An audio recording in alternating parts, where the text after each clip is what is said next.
তো দেখো, ও পুজোর বাসন মাজা থেকে শুরু করে সব কিছুই কিন্তু ও নিজের হাতে একা একাই করে। আমাকে কিন্তু একটুও হেল্প করতে হয় না, যদিও আমি হেল্প করতে পারবো না জানি, তাও একা একা পুরোটাই করে।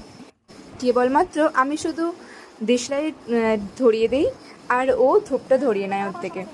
তাছাড়া কিন্তু আর একটাও কোনো হেল্প আমি করে দিই না ওকে, সব একা একাই করে।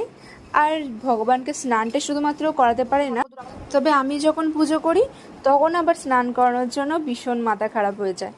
আমি শুধু নামিয়ে দিই ঠাকুরটাকে, আর ও জলটা ঢেলে চান করাবে। ওর খুব মজা স্নান করানো।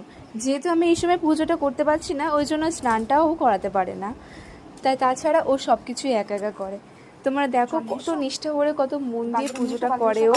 আর সব খুঁটিনাটি সব কাজ একা হাতে মন দিয়ে করতে। তোমরা যারা যারা ওকে দেখছো সবাই ওকে মন ভরে আশীর্বাদ করো, ও যেন বড় হয়ে খুব বড় মনের একটা ভালো মানুষ হয়ে উঠতে পারে।